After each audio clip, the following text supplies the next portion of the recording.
જેઝેડ શાહ કોલેજમાં વિદ્યાર્થીઓની દાદાગીરી ભારે પડી. પાઇપથી વિદ્યાર્થીને ફટકારનાર પૂર્વ વિદ્યાર્થી સહિત 3ની ધરપકડ કરી. પોલીસે કેમ્પસમાં કાન પકડાવી ઉઠક બેઠક કરાવી. કોલેજ કેમ્પસમાં ઘૂસીને વિદ્યાર્થી પર હુમલો કરનાર 2 વિદ્યાર્થી અને એક પૂર્વ વિદ્યાર્થીનીની ધરપકડ કરવામાં આવી છે.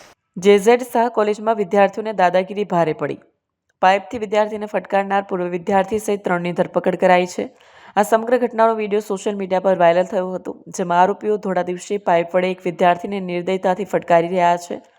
વિડીયોમાં દેખાતી આ દાદાગીરીને પગલે પોલીસ હરકતમાં આવી. વાયરલ થયેલા વિડીયોમાં સ્પષ્ટ જોઈ શકાય છે કે કેવી રીતે 2 વર્તમાન વિદ્યાર્થીઓ અને એક પૂર્વ વિદ્યાર્થી કોલેજ કેમ્પસની અંદર ઘૂસીને અન્ય વિદ્યાર્થી પર તૂટી પડ્યા. હુમલાખોરે પાઇપ જેવા હથિયારોનો ઉપયોગ કરીને વિદ્યાર્થીને બેરહેમીથી માર માર્યો. આ હુમલો એટલો ગંભીર હતો કે ભોગ બનનાર વિદ્યાર્થીને તાત્કાલિક હોસ્પિટલ ખસેડવો પડ્યો, જ્યાં તેના માથા અને હાથના ભાગે ગંભીર ઇજાઓ પહોંચી હોવાનું જાણવા મળ્યું છે. આ હિંસક ઘટના પાછળનું કારણ માત્ર એક સામાન્ય પૂછપરછ હોવાનું બહાર આવ્યું છે. આગામી 20 જાન્યુઆરીના રોજ કોલેજમાં સાંસ્કૃતિક કાર્યક્રમનું આયોજન હતું.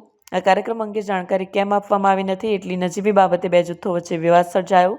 આ વિવાદે ઉગ્ર સ્વરૂપ ધારણ કરતા પૂર્વ વિદ્યાર્થી રિંકલ રબારી અને અન્ય 2 આરોપીઓએ પોતાની ભાઈગીરી બતાવવા માટે હુમલો કર્યો હતો, જેનો વિડીયો કેમેરામાં કેદ થયો હતો.